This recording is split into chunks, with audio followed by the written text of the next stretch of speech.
Hello, Squirrel Tribe. So, I don't know how many of you have heard what Louisiana has done, but their governor has signed a new law requiring that the Ten Commandments be displayed in public classrooms. It is the only state in the country that has such a mandate, and a lot of people are up in arms over it. A lot of people are okay with it. There's a couple things I want to talk about regarding the whole thing. So, the legislation is part of a broader campaign by conservative Christian groups to amplify public expressions of faith and provoke lawsuits that could reach the Supreme Court.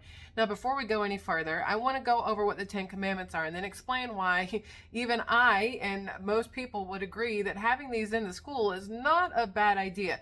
Now, I could read the Bible version of them, but I'm going to read the basic modern day terms of it because it makes more sense to a lot of people that way, right? Whether you are religious or not, if you hear them in a non-religious way, it may make more sense. So here they are, all right, in a non-religious way.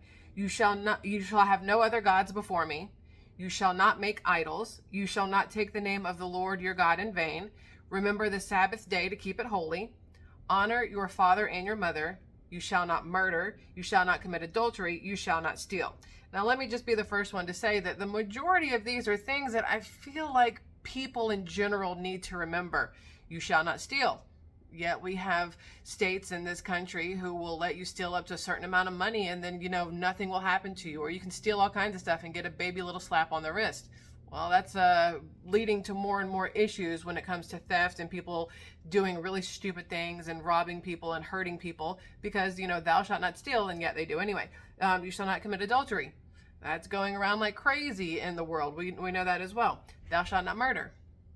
Well, lots of murders going on all over the place. Honor your father and your mother. There's people out there who are absolutely horrific to their parents, so there's that one. Remember the Sabbath day to keep it holy. Sunday used to be, when I was younger, everything was closed on Sundays. You stayed at home with your family and you went to church, you had lunch, you hung out, you did whatever you need to do on a Sunday that involved your family and not leaving. Chick-fil-A is still closed on Sundays. Hobby Lobby is closed on Sundays. There's other places that still do not open on Sundays, but then corporate America kind of took over and Sunday just became another day to make some money. Profit over people, profit for corporations, right?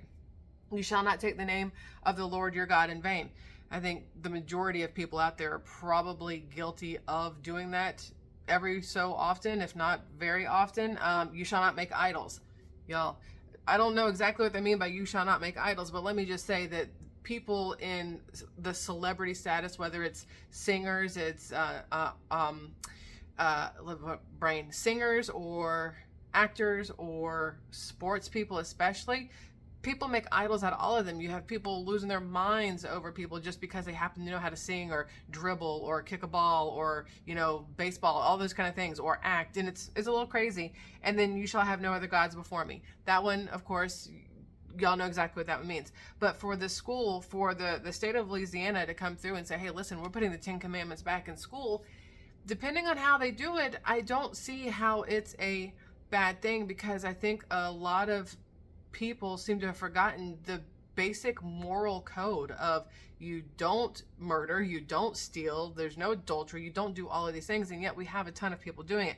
Now, for those of you who are curious, the Ten Commandments, because even I thought to myself, hey, listen, who all is part of, or who all follows the Ten Commandments? So according to this, Judaism, Christianity, and Islam all recognize the Ten Commandments as a moral foundation.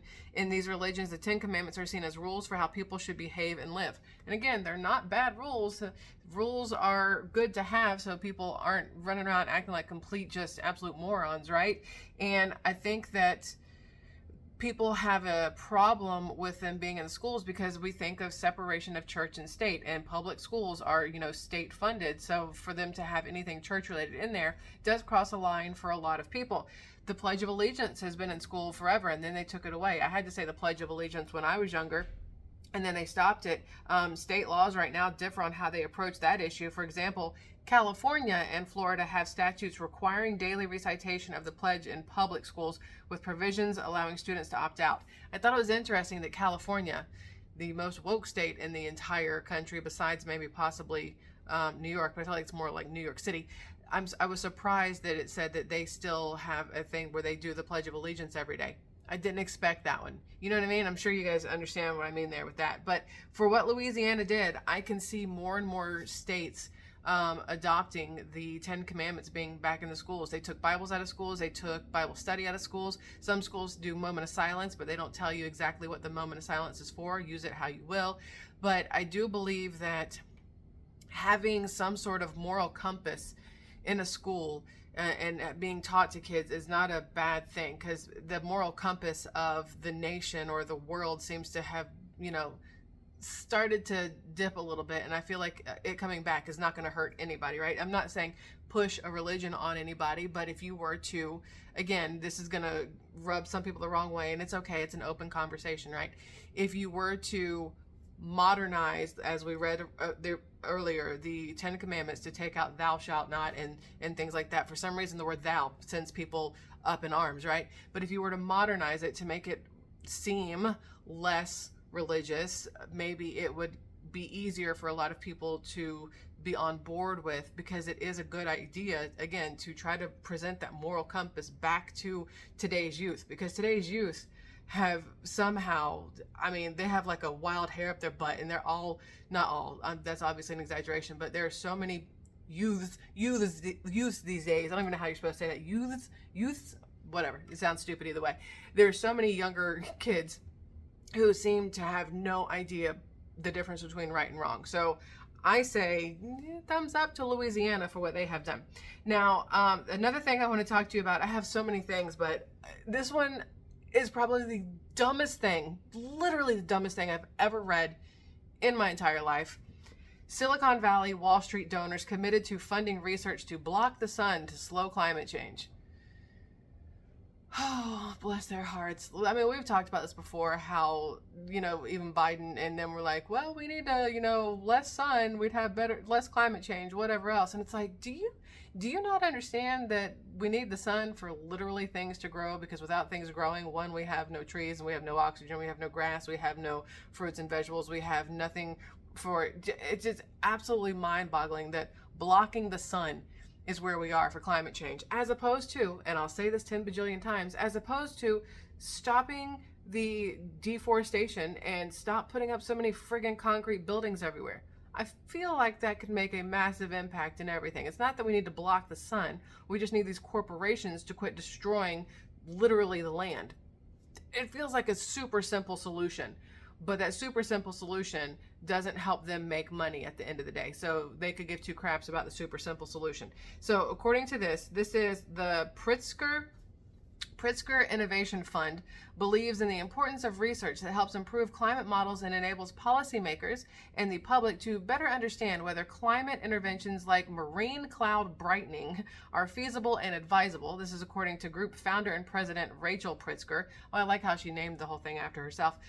Told some outlet about her group's commitment to find climate solutions despite recent setbacks. According to this, her group, Pritzker's group, is one of several that have funded research at the University of Washington to find ways to intervene in the sun's effects on the planet to reduce global warming, a field of science referred to as geoengineering. However, 2 recent experiments were shut down following public backlash, as they should have been. Common sense does outweigh money, at least it should, and when it doesn't, then we have even bigger problems, which we've seen prime examples of that throughout history, right? Now, the latest experiment was derailed earlier this month when local officials in Alameda, California, rejected a request by Washington researchers to restart a test to brighten clouds from the deck of a decommissioned aircraft carrier in San Francisco Bay. Though the group did not fund this particular experiment, Simons Foundation president David Spergel told Politico the importance of the university's research into the basic science of manipulating the atmosphere in various ways to prevent climate change. Y'all, you know that the storm that just went through Texas, it went through like Corpus Christi out of Mexico. Let me see if I've got that pulled up here. Tropical storm Alberto, that's what it is. So Texas, they got tropical storm Alberto hit Corpus Christi, and every time we see these now, I'm going, but is it real, or did you manipulate a new, just weather threat? Did you manipulate tornadoes? Did you manipulate lightning? Are we doing something to ensure that there's more hurricanes this season? Because they've already said there'll be more hurricanes in 2024 than previous, more storms than previous years because of climate change. But is it because of climate change, or is it because of weather manipulation? And people may look at me like I'm batshit crazy or wearing a tinfoil hat or any of that stuff, and that's fine. Think whatever you want, but where's the proof that it is actually real, like, weather issues that are happening and not manipulated ones, when they're telling you they can be on the deck of some ship and manipulate the clouds? Y'all understand what I know y'all understand what I'm saying. If you've been here before, if you're new, you may be going, what did I just stumble into? But welcome to SquirrelTribe. So the storm system that went through from the Gulf of Mexico, Tropical Storm Alberta, first named storm of 2024, side note, of the Atlantic hurricane season. They said that Mexico was going to get like 20 inches of rain and Texas was going to get like 10 or more. Here's what's interesting to me. Not interesting, it's never the right word, yet for some reason it's the one I always fall back on. The National Hurricane Center issued a tropical storm warning for the Texas coast from San Luis Pass south to the mouth of the Rio Grande River. Now, the reason I find that interesting, and again, still the wrong word, but it is what it is, the Rio Grande is the same place where there's been a lot of, illegal immigration, migration, right? People crossing the Rio Grande. And we talked about it before, how in Texas, I think it was Eagle Pass, maybe it wasn't Eagle Pass, but somewhere right next to it, they were using the fire department as basically body, look, my hair is like falling out, there we go, as, they were using the fire department, instead of them being on land in case there was a fire or emergency, they were using them to go help people cross the river so they wouldn't drown, or to go pull bodies out of the river when they drowned, right? Because so many people crossing have not made it through, they get swept away, they drown because they don't know how to swim, all these different kind of things. And they're using American citizens, American firefighters and police officers and National Guard and all these other people to go and into the Rio Grande to save them or to bring them back, which is not safe for our men and women. They didn't sign up for that. They signed up to either be a firefighter, a police officer, or National Guard. They didn't sign up to be, a lifeguard, basically, or a body retriever. Well, I guess body retriever does go with all three of those things. But either way, then you have this whole, the storm Alberto coming through. How many people that were trying to cross the Rio Grande didn't make it because of the storm? How many of our men and women had to go out there and try to stop it and ended up losing their lives? I'm curious, and I hope the answer is zero. But I'm curious if anything's going to come out where there was any loss of life during this in that area. But anyway, so where was I? Oh yeah, so with the whole weather, you can't convince me that they're not already manipulating everything. Now, the person here, who was it? David Spergel noted that his group's funding for similar experiments at the school is not going to be affected by their difficulties here, meaning the University of Washington. And the Environmental Defense Fund, which is another group supporting the school's project in the field, told the outlet it would fund other solar geoengineering research following the setbacks. Now, Quadrature Climate Foundation, so many of these things running around, an initiative connected to hedge fund Quadrature Capital, also expressed its commitment to continue funding the research. In a recent statement, the foundation's Chief Science and Programs Officer, Greg D. Timmerman, said, "We remain firmly committed to advancing transparent, equitable, and science-based approaches to understand and potentially mitigate climate risks." Do they not understand that blocking the sun causes its own climate risks? I don't understand. These are supposed to be like really smart people, right? I mean, right? I assume they probably tout themselves as smart, but blocking the sun sounds like one of the dumbest things I've ever heard, and not like a very good idea. I have no scientific backing or education or anything like that, just so we're all fully aware. But from the outsiders looking in kind of situation, it would seem to me that no sun is a bad thing. Winter blues is a real thing. People lose their minds over the winter when there's no sun, because you need vitamin D from the sun. You need the sun. When the sun is gone, things don't grow. We need growth. We need trees to grow, grass to grow, vegetables and fruits to grow. Blocking the sun is absolutely ridiculous, absolutely stupid. Anyway, there's a whole lot going on. Oh, look. So according to this, blah, blah, blah, blah, blah. So these people recently disclosed to MIT Technology Review it plans to provide $40 million to research sun blocking tech. This is the group, the Quadrature Climate Foundation. They are going to supply $40 million to research to block the sun. Not only are billionaire donors interested in this research, the Biden White House has expressed support for it as well. So keep that in mind in November. If you vote for Biden, just you're voting for the death of the sun. Just know that that's the case. Say, hello, winter is coming. It will always be winter because we're blocking the sun now. That's what we're doing here. How can, out of curiosity, just because now I'm talking about it, how can groups here decide they want to figure out how to block the sun when the sun literally affects the entire world? Don't you think that other countries would be up in arms over the fact that we're over here going, we should block the sun because of climate change? We're not the only ones who need the sun in order for survival. Just a bunch of morons out there running around trying to wreak havoc on the earth. That's what it comes down to. Anyway, they're saying that the sun's rays are accelerating global warming. And again, I don't want to be like a smartass here, but cutting down a bunch of trees and having nowhere where there's shade and stuff like that probably does not help with the whole warming situation. That's just my thought. When you cut down the trees and you cut down the shade and then you know, cut out ways for rivers and lakes and things to still be, they're ruining our country, yes, but our planet on their own. It's not you and me. It's literally the corporations that are out here wreaking havoc on our planet. And then you have these other people wanting to save it by hurting it even more. Make it make sense. That's all I got, is make it make sense, because it does not make sense to me at all in the least.